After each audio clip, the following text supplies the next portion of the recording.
this is like the movie The Dirty Dozen or Suicide Squad, but with AIs.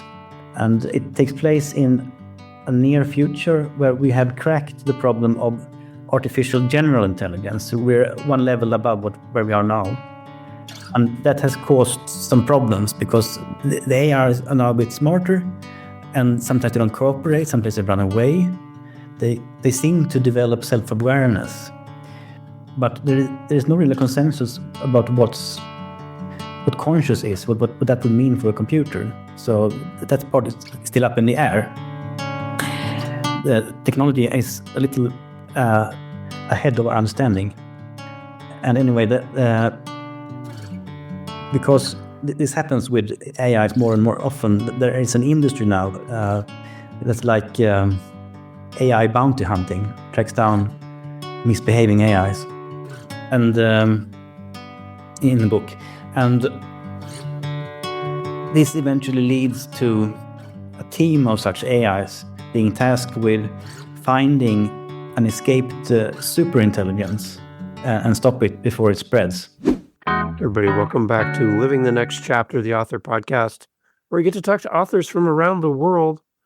I'm in Canada, and anytime I can go outside of where I live and talk to people, especially authors who are writing and sharing their stories, I love podcasting for that.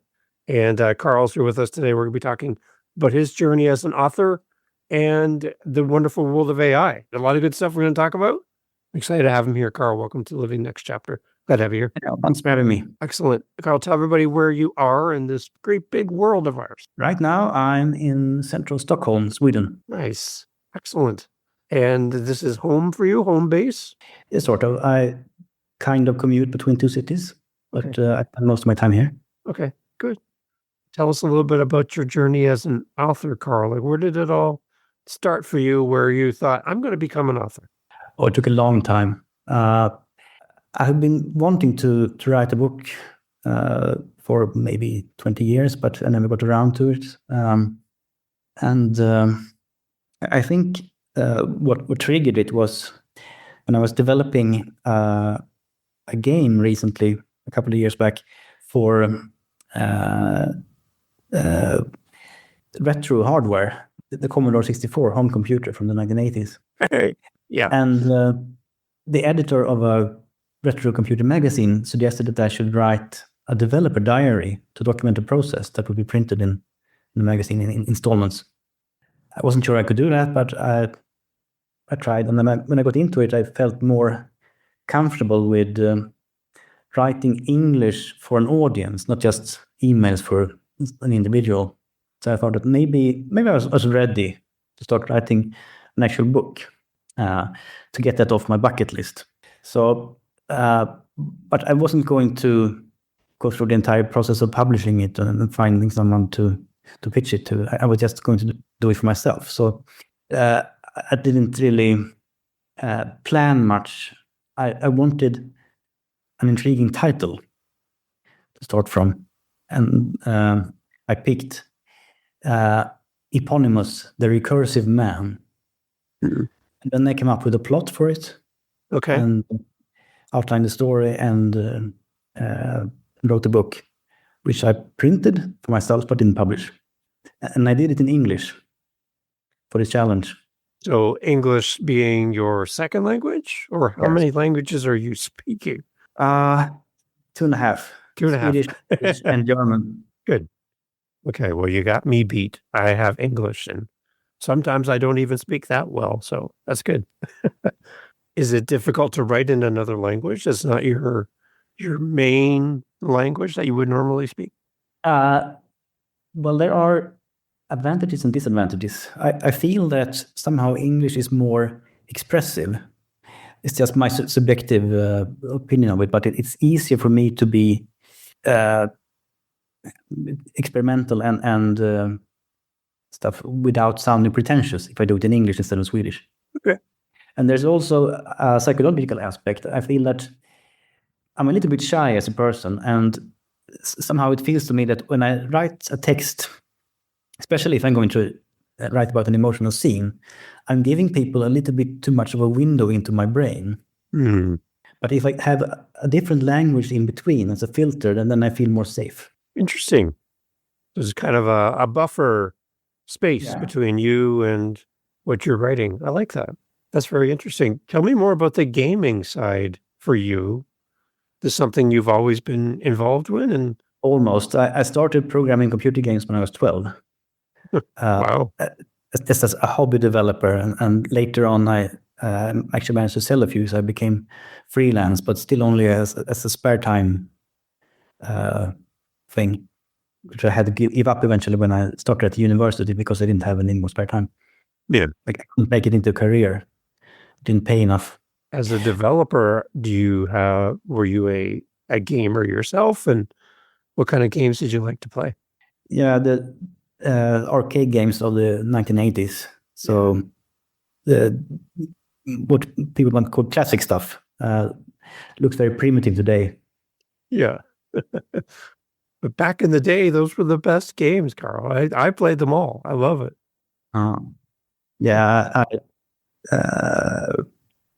I like them very much myself. And it was so fascinating to actually be able to see something in a store and be able to create something that maybe wasn't quite as good, but at least very near at home.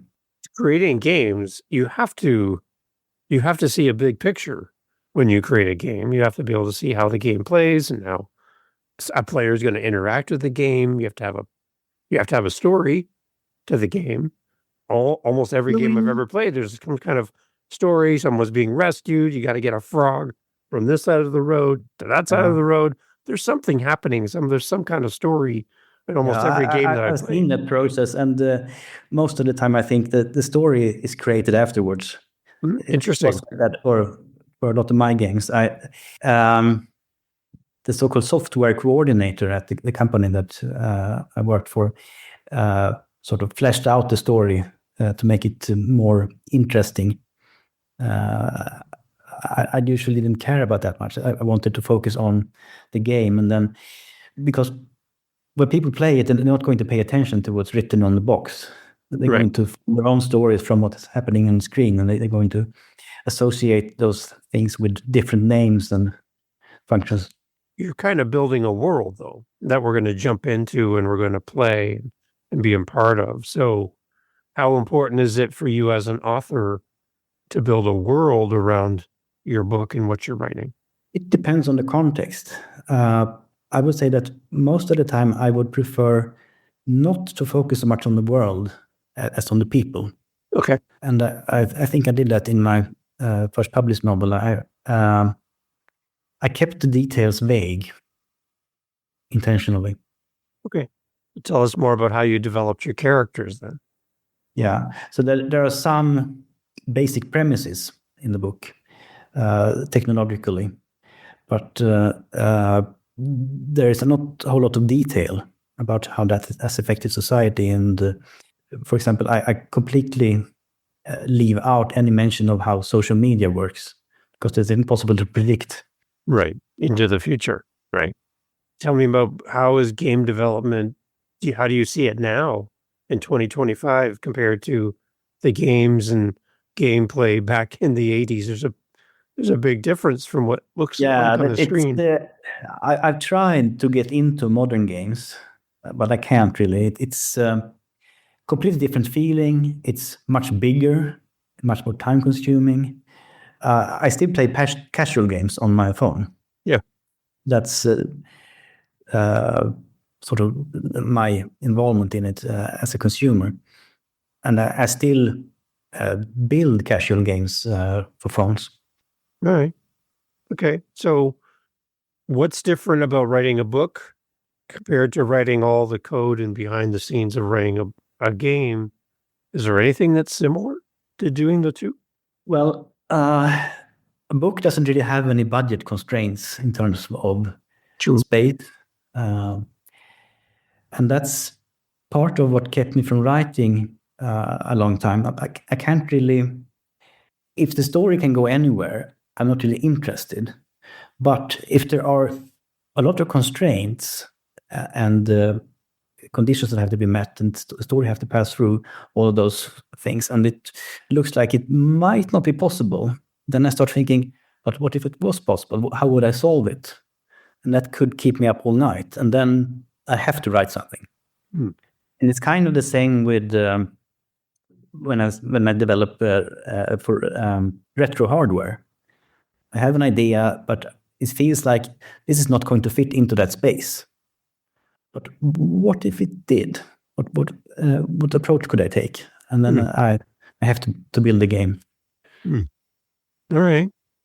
So personally, I need those restrictions and constraints to get me going creatively. I think that's sort of from my background as an engineer. I need to see it as solving a problem instead of writing a story.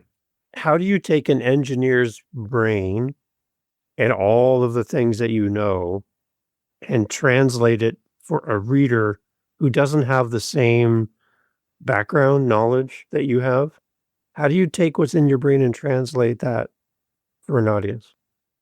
Yeah, that's not always easy. But I have taught students at the university, so I know how to sort of dumb it down a bit. Because I'm thinking the level of detail that you know that would be common knowledge for you would be something I would have to work up to. I'd have to learn. I'd have to learn a lot to understand and follow.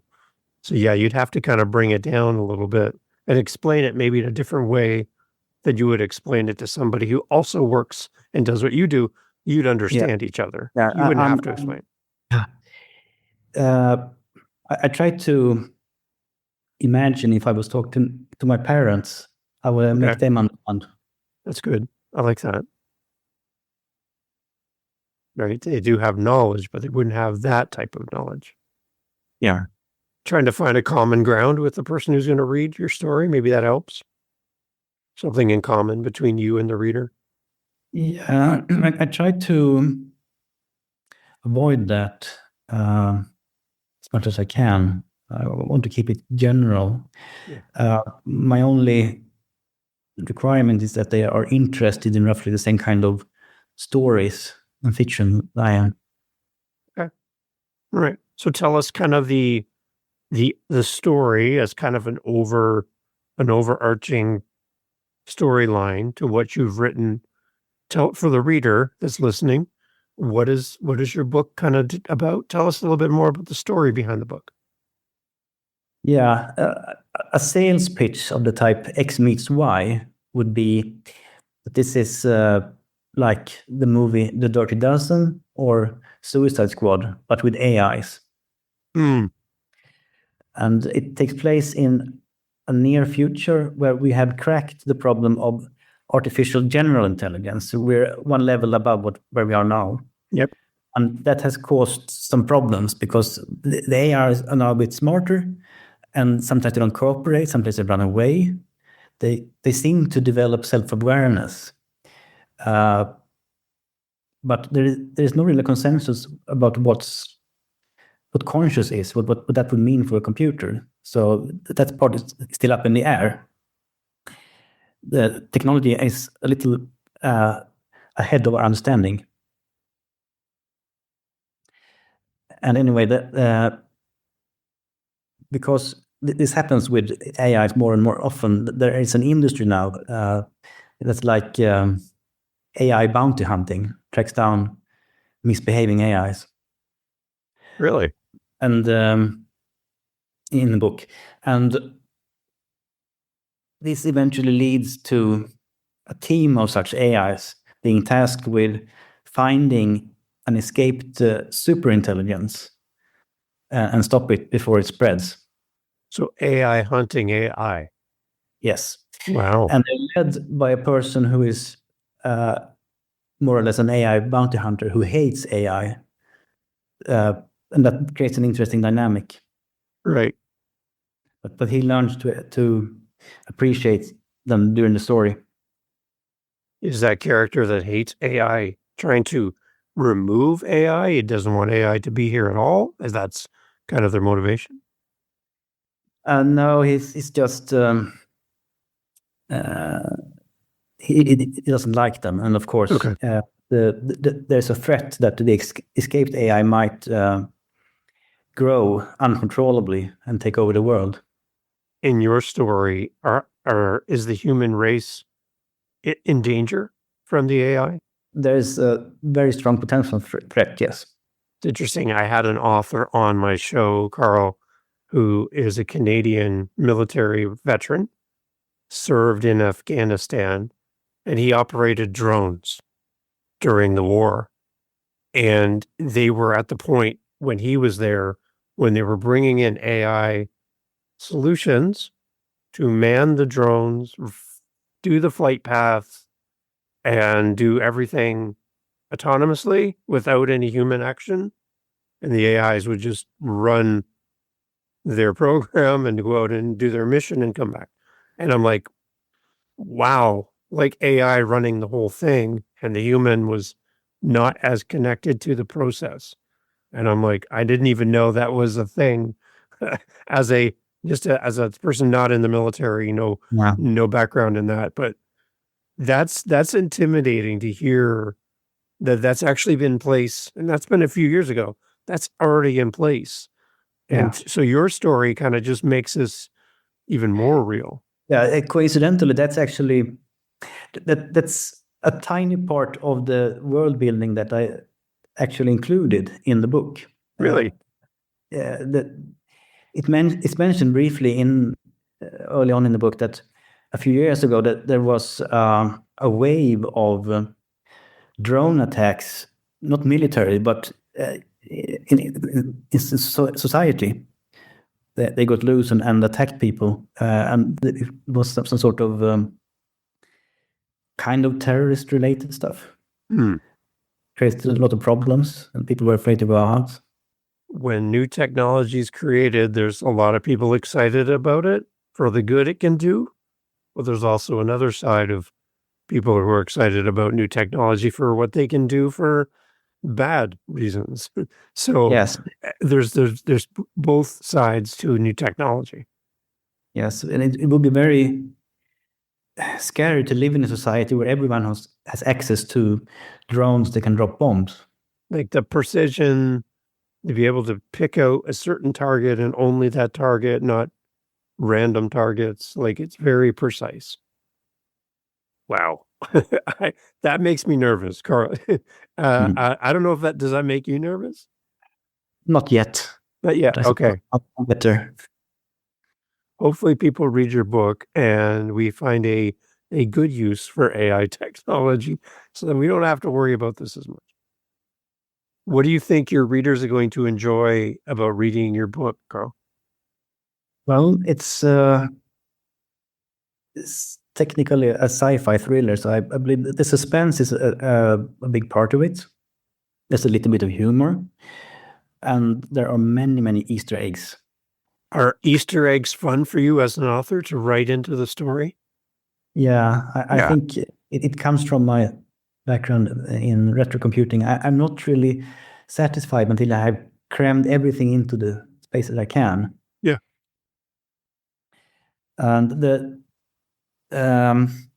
AIs in the book, they are all based on famous robots or computer programs.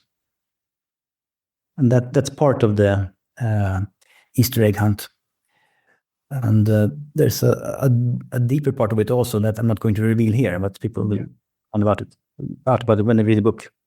So writing this book, Karl, does it open the door for you now to keep writing as an author? I was hoping it wouldn't, that it would end with this. That would be it. But it might. Yeah. It might. Okay. We'll see. Because I don't really see right now how I could top this story, because I'm very satisfied with how it turned out.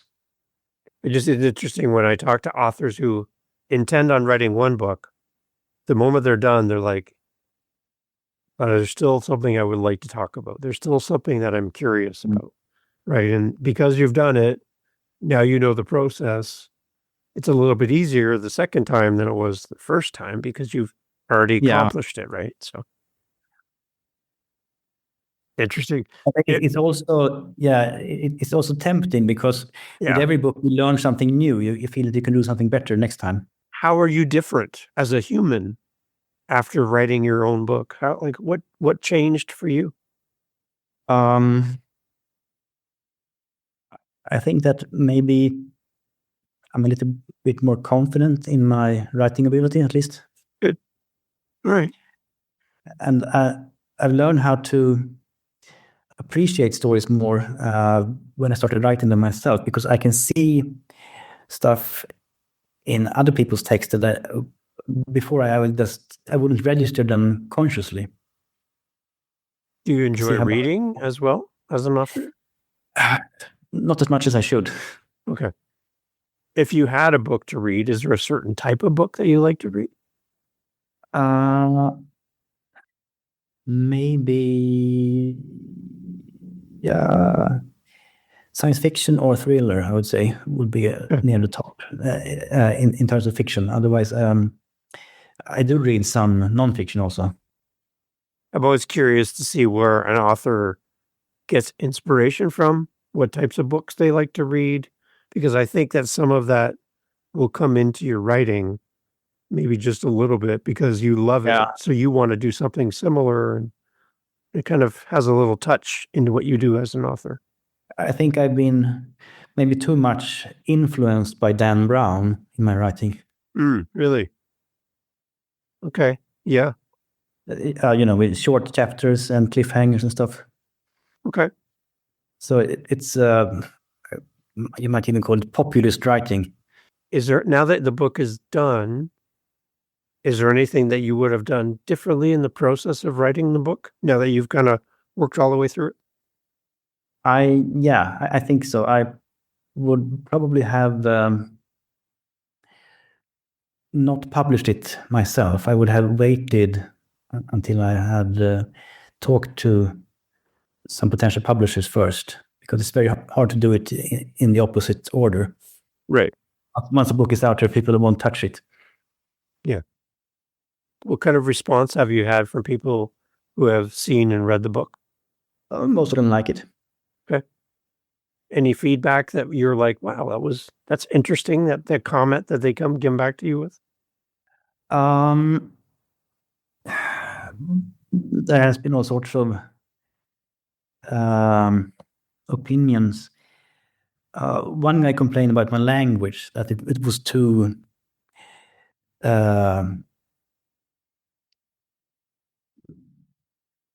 it's not really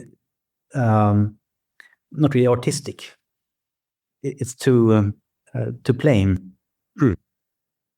And maybe that's true. I don't want to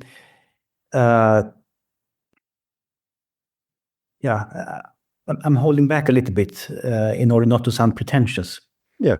Okay. Well, again, I couldn't write a book in another language. I would struggle with that because I only speak English. So the fact that you can speak two and a bit different languages is great. So again, you're translating too from an idea into another language in some spots. So I can see where that would be quite difficult as an author. Yeah, and most of the time now I'm not really translating either. I'm building it from scratch in English. Yeah. Right. And as a first-time author, I'm sure there's lots you're going to learn about yourself and a lot about writing and getting comfortable finding your voice as an author. I think that takes some time. I don't think anybody's going to get that right away. First time, bang, easy to find your voice, your writing style, all these. That's very difficult for anybody to do. I think that's why a lot of authors never get to your stage and they never publish their book, because they have such a hard time expressing what they want to write. It's very difficult. It might be true. But now you're an expert because you've done it. So you could write many books now. You can just keep writing books all the time. Yeah. Part of the reason I wanted to write it was that I was worried, and I'm still worried, that the main part of the writing is going to be done by chatbots and AIs from now on. And Right. if you publish a book, people are going to assume that most of the hard work was done by a computer. Right. So I wanted it to get out before that. That's smart. Do you think AI is going to change in the future how authors approach writing their own books? Oh yeah, definitely. It's Yeah. already happened. Yeah. What do you think that's going to do to all of the different types of books? You think it's going to make all of writing better, or is it going to make all of writing seem the same from every different author?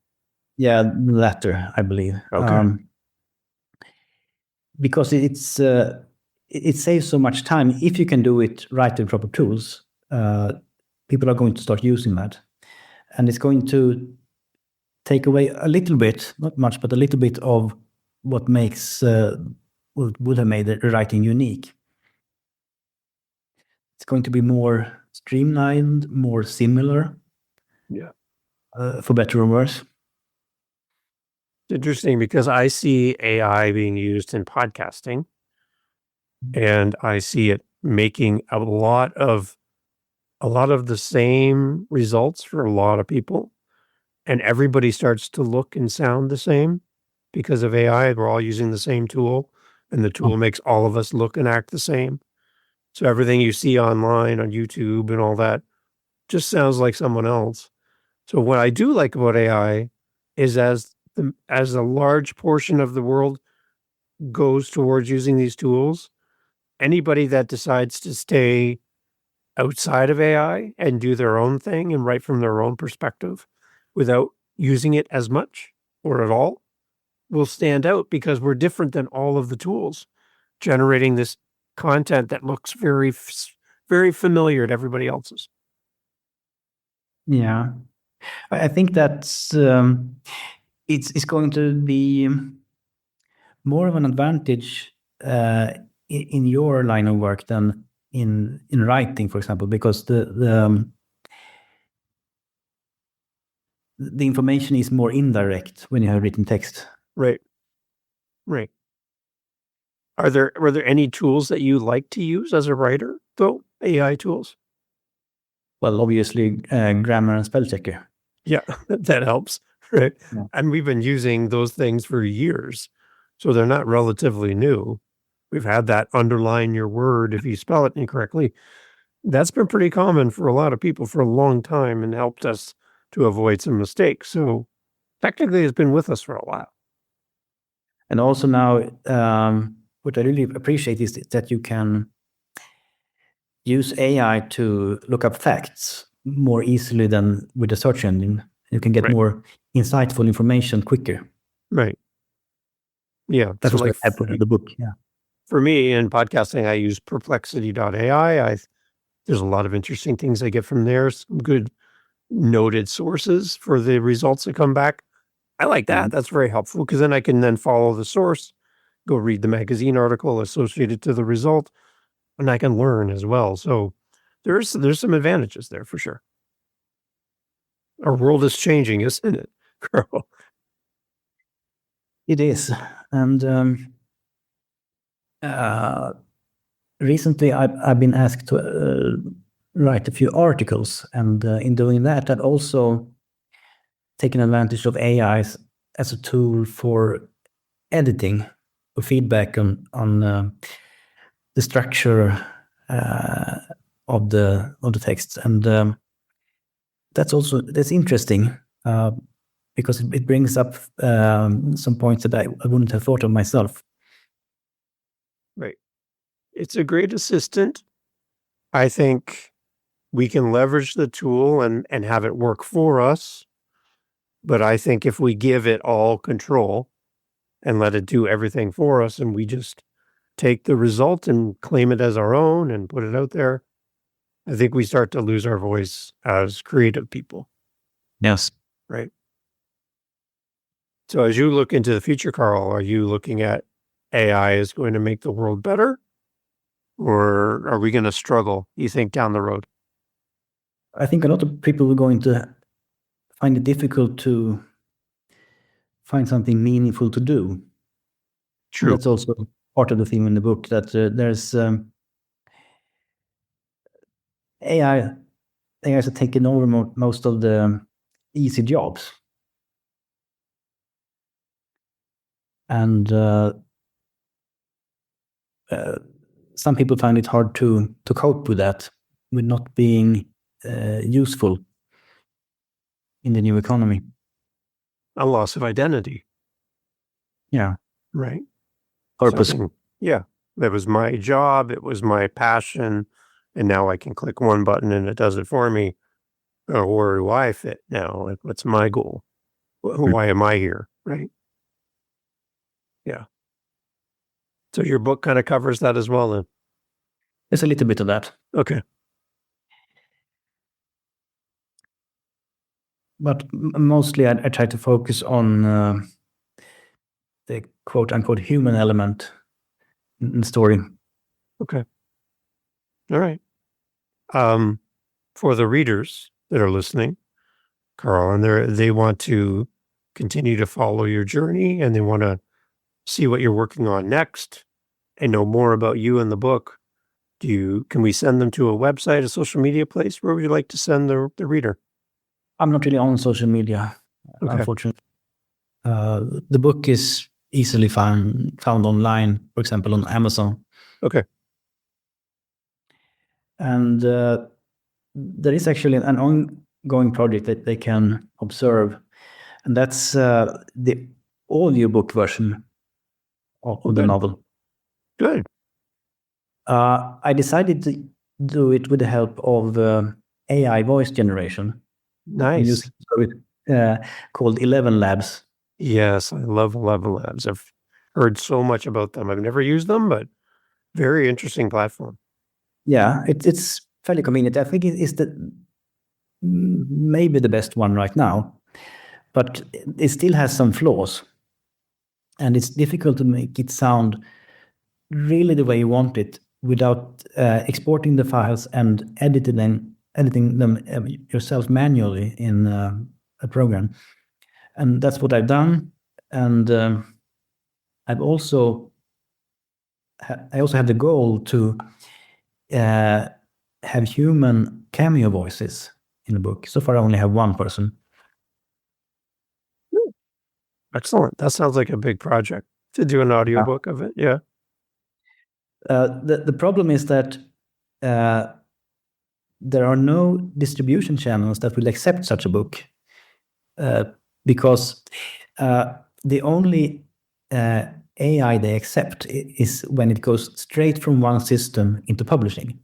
So you can't take it out and edit it manually. Then you're kind of disqualified for distribution. Really? And also, if you have a mixture of human and AI voices, that's also there's no distributor that will accept that right now. It might change in the future. So this is an unpublishable audiobook. So I've released it for free on SoundCloud and archive.org. We'll make sure we have a link for that for SoundCloud then as well, and they can come and listen. The other thing you could do, Karl, is you could just create a podcast and have chapters of the book as episodes, and that would be an easy way around that. You could just release it that way too, and it would go to all the places. But SoundCloud's a great start for sure. Very interesting. How far along are you on the book? Is it done as an audiobook Well, now? it's finished, but Okay. I still intend to replace some of the voices when I get more people to participate. Okay. Then Awesome. I will just upload a new version. Okay. That's good. Awesome. So Karl, for people that are listening then, your encouragement, let's wrap up here, for the authors that are listening. They maybe they have a discipline like you have.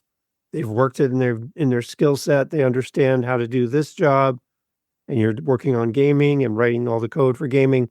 The idea of writing a book just for them seems like a dream. That who would ever want to read my book? Who would ever want to see what I want to write? What would you say to somebody who's struggling and thinking, I don't know if I want to be an author. I don't know if I should do this. you made the decision and it's working well for you. So how do we encourage somebody who's not really sure if they should become an author or not? I think that the only encouragement I can give is that it feels really satisfying when you have something printed in your hand that you can put in a bookshelf and say, I wrote this. Yeah. That's a good feeling. Yeah. Excellent. Well, Karl, I'm so glad to have you on the show. And thank you for making time to be here and to talk about your book. I hope you continue writing. I hope that it continues to kind of stir inside of you, the new ideas come out, because then you can chase some dreams and you never know where it's going to lead to, and you never know who's going to read your book or listen to your audiobook and be inspired because of your words. I think that's great. You mentioned people that inspire you as a reader. Now there's a chance for you to inspire someone in the same way from your book. So I think it's great. I really appreciate that you had time to come on the show, Karl. Yeah, and thanks for having me here. Excellent. Everyone, all the information for Karl will be in the show notes. I would love for you, when you buy a copy of the book, to leave a review. I would love for you to go listen to the audiobook as well so that people can hear the story. I love audiobooks. So, Karl, again, thank you so much for being part of the show. Hey, thanks for listening to the podcast. Glad to have you here. I just want to let you know that you can always find out what we're doing live in the moment by going to our YouTube channel. Head over to livingthenextchapter.com. There'll be a link right there. Head over to our YouTube channel. Make sure you like, subscribe, do all the things that all the YouTubers love to say. And in our YouTube channel, a couple things. You're going to get advanced listens. You're going to get the episodes that we're working on in real time. So we record and post daily on our YouTube channel. I'd love for you to give us a follow over there. As well, we're making playlists. We have over 500 episodes. So finding the right episode for you, we're trying to group things into playlists. So if you like children's books, if you like business, you like historical fiction, we're grouping our authors together to make it a little easier for you to find your favorite next author. So head over to livingthenextchapter.com. And again, I'd love to hear from you. Hearing from the listeners of the show is great. And I just want to say thank you for being a part of the podcast family. And I look forward to having you back for the next episode. Thank you for being here. I really appreciate your time and your listen. Take care.